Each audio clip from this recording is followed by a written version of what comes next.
We recently had a holiday in Singapore, and this video shows some of the things we got up to.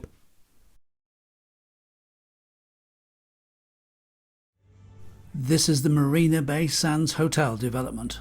Opened in 2010, it's become one of the iconic sights of Singapore. We visited Jurong Bird Park. This is a wildlife attraction focused on birds, of course. It's now more than 50 years old. When it was built, it was outside the city, but now it's hemmed in on all sides. So in 2023, it will move to a new site further away from the city with more modern facilities. There are several different environments in the park. First, there are the lakes where the flamingos and pelicans live. Then there are some large free-flying enclosures, which are very large open areas which have some sort of covering to keep the birds in. There are several of these with different environments.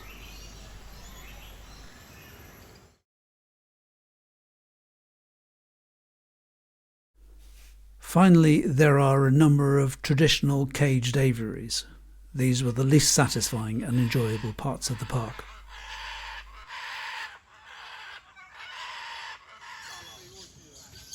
It's surprisingly hard to video an active bird in flight.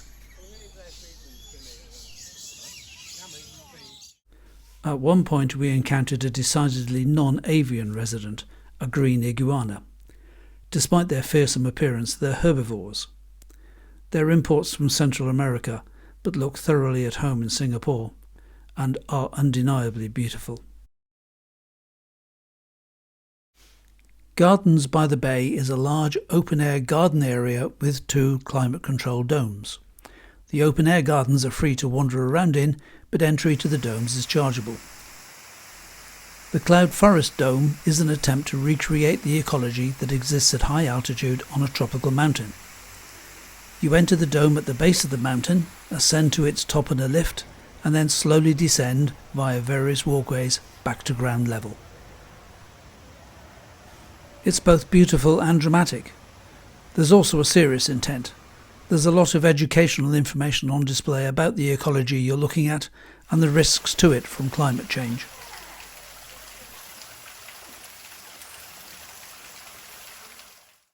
Back outside is the Super Tree Grove, an area much loved by Instagrammers and YouTubers.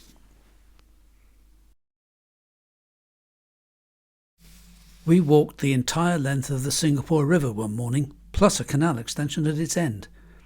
Actually, this only amounts to 5 or 6 kilometres from sea to source, so it wasn't any great expedition. But we enjoyed it, moving from the busy area around Boat Quay through older developments further up, then past some very upmarket private developments around Riverwalk Road, and finishing at a small community park at its end, surrounded by HDB residential towers. During this walk, we had one of the best moments of the holiday. We came upon a family of otters on the public footpath.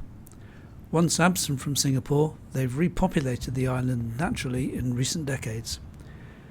In contrast to the iguana, they look cuddly, but they are predators, not to be approached too closely, for their sake as well as ours.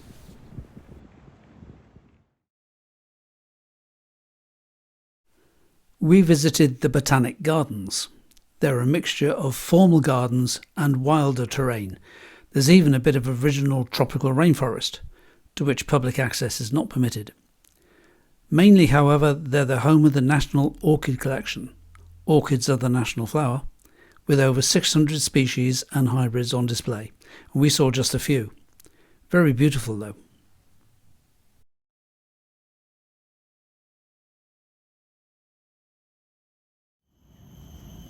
We had another wildlife encounter here.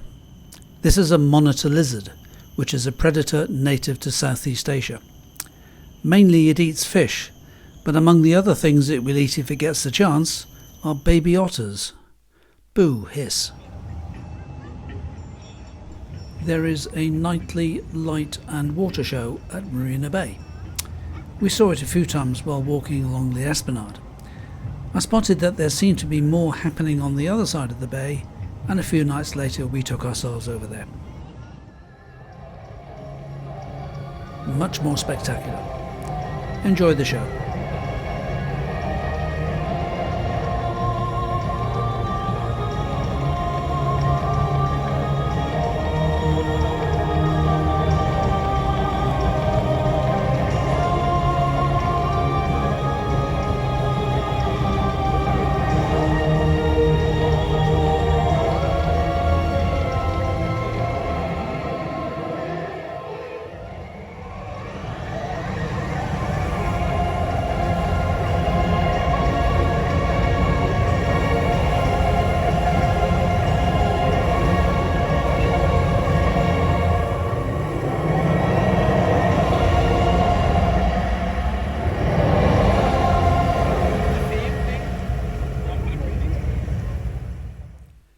And then it was time to head home. We had one more wildlife encounter, however, in the butterfly garden in Terminal 3 at Changi. This is just one of the passenger comfort facilities available here. It's no surprise that this airport is regularly voted the best in the world.